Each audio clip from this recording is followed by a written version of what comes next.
залуучууд Монгол улсад төлөөлөн хүмүүнлэгийн ажлаар Гаити руу яваад ирсэн. Тэгэхээр бид та бүхэндээ Гаити руу татсан зам хэмээх богино хэмжээний нэвтрүүлгийг хүргэж байна.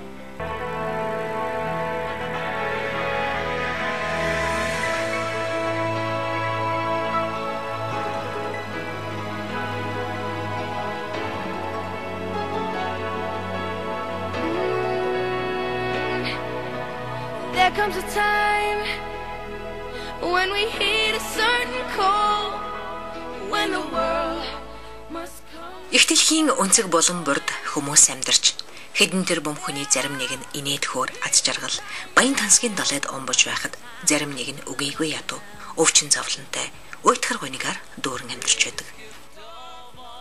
Бусдад туслан бусдын төлөө сайхан зүйл уйлдана гэдэг санаа манайхны хувьд хэр байдгийн бол улс орны байдал, нийгмийн шилжилтийн өнөөхөр дуусаагүй уршигын улмаас бид бусдаас тусламж авах тухайд илүү сайн мэддэг хэрнээ бусдад туслах тухайд төдийлөн бодож сэтгэж авсангүй. Бид тийм ядуу улс орн билүү? Биднээс ядуу амьдралтай улс орнууд олон байдаг гэдгийг Гаити улсын жишээн дээрээс харж байна. Энэ нэвтрүүлгээр бид Гаити улс энэ оны 1 сард Гайтид болсон газар хөдлөлтөөс үүдсэн гамшигын тухай болон Монгол орноо төлөөлөн Гайтид энхийн үйлсд оролцоод ирсэн сайн дурын ажилтан Эрдэнэ жаргал мөнгөсгөл нарын ажлын талаар өгүүлэх юм. Гайти гэдэг үгийг эртний индианчуудын хэлнээс орчуулбал уулын могой гэсэн утгатай. Байгалийн гамшиг, үйлсүүлэн, төрийн эргэлт энэ улсын хувьд байнга тохиолддог зүйл гэж хэлж болно. Үнэндээ Гайтид 50 өнгөрөөсөн цун үгүй юм. 1492 онд Испаничууд анх энэ улсыг нээж Испанола хэмээн нэрлэсэн байдаг. Нутгийн баруун хэсэг 1677 онд Францын колони болсон байна. Карибын тэнгисийн баруун хэсэгт байрлах энэ улс албан ёсны тоогоор 10 сая хүн амтай. 75% нь хөдөө, 25% нь хотод амьдардаг. Нийтдээ 27750 м2 газар нутагтай. Испанолын арал дээр Доминикан улстай хил залгаа оршдог. Албан ёсны хэл нь Франц, үндсэн хэл нь Креоло бөгөөд хүн амын 90% нь энэ хэлээр ярьдаг. Дунд 60 жилд 50000 хүүхэд доохын вирус тээждэрдэг бол нийт хүн амын 5 орчим хувь нь тус вирусын халдвартай байдаг.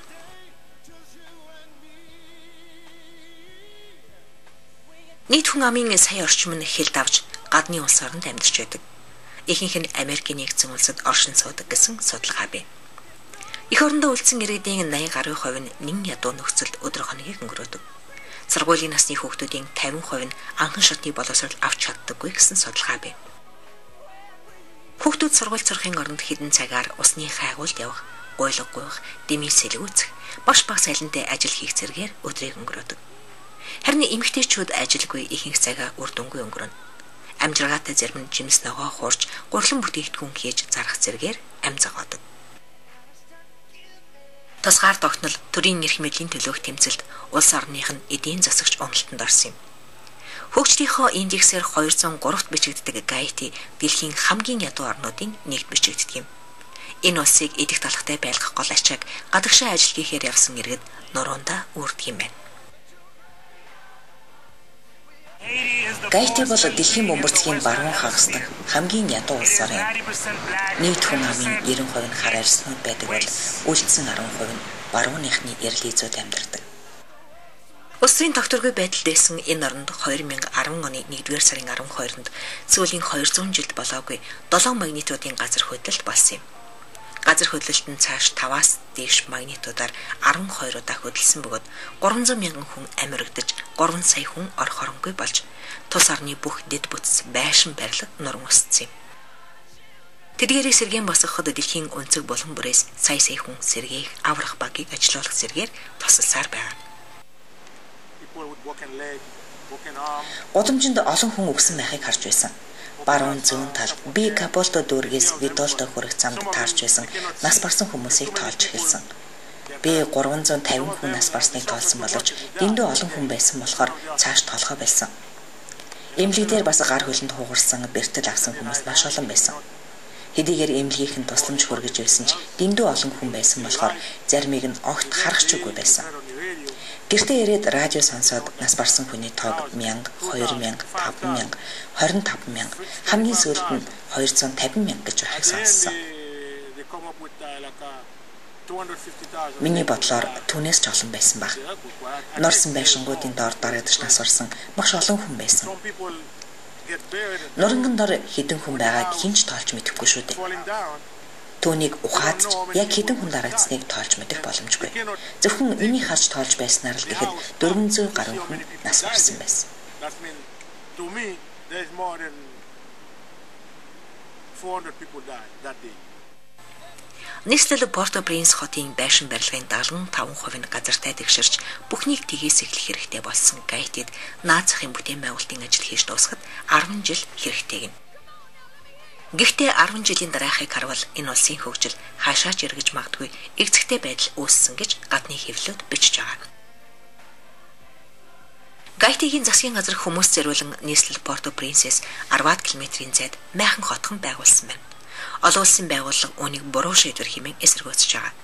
Улсад цангасан хүмүүс юу ч хийхээс боцохгүй. Тиймээс ийм хотхонд ямар ч гэмт хэрэг гарч болзошгүй. Халдвар төвчин ч гарч мэднэ гэж тэд үзэж байгаа. Үнэхээр ч тусламжийн хоол хүнс хүрэлцэхгүй байгаа нь нууц биш. Хин хүч чадалтай нь хоол хүнс цэвэр усаа дайран олж авч байна. Хүнлэг ёсноос гадуур олон хэрэг явдал хараа хяналтгүй болсон Гайтид газар авчээ. Хамгийн аимшигтай нь эцэг эхээ алдсан бяцхан жаалуудын хувь заяа. Хүний 8-ачид Гайтид ирж олзон шүнсэн махчин шууг шиг авирлаж байгааг хүний эрхийн байгууллага шүүмжилж байгаа. Байдал хүндхэн байгаа энэ ард түмэнд хүн ёсоор туслаж хүнлэг шанараа гээхгүй байхыг нэгдсэн үндэсний байгууллагын хүний эрхийн байгууллага сануулсаар байна. Тэд эцэг эхээ алдсан өнчин хүүхдүүдийг олж бүртгэн тусгай байранд байршуулад асарч байгаа боловч бүгдийг хамгаалах боломжгүй хүч хүрэлцэхгүй байгаагаа мэдгдсэн юм. Бараг газартай тэгшэрсэн нийслэл Порто-Принс хот Гайтигийн соёлын том төв байсан юм. Дээрэмчд тонуулчид үн хүрэх соёлын өвийг хулгайлж гамшигын дараах Гайти эмх замбраагүй хөлөөмийн эцэг болоод байна. ЮНЕСКО энэ ард түмний соёлоос багц чулуу авч үлдэхийг эрмэлзэж ерөнхийлөгчийн ордон төв сүм зэрэг төвх турсгалын хэд хэдэн газрыг хамгаалтанд авсан байна.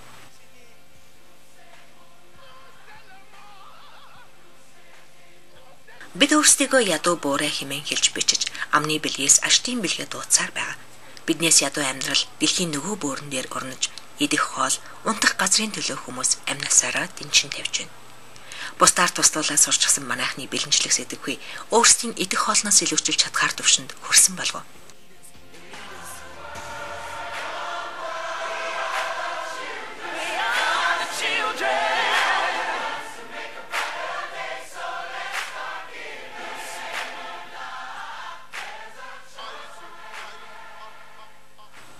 Ямар ч тач сайхан биднийг төлөөлж хоёр монгол залуу Гайтид очиж хүмүүлгийн тусламж үзүүлээд иржээ. Инхийн төлөө үйлчлэх өдрөөс байгууллагыг төлөөлж аваад ирсэн энэ залуусыг Эрдэнэ жаргал мөнхсөл гэдэг. Тэд Гайти улсын Жакмел тосгонд гамшигт урт өгсдөд нэн шаардлагатай тусламж үзүүлэх зорилготой энэ улсад ажиллаад ирсэн юм.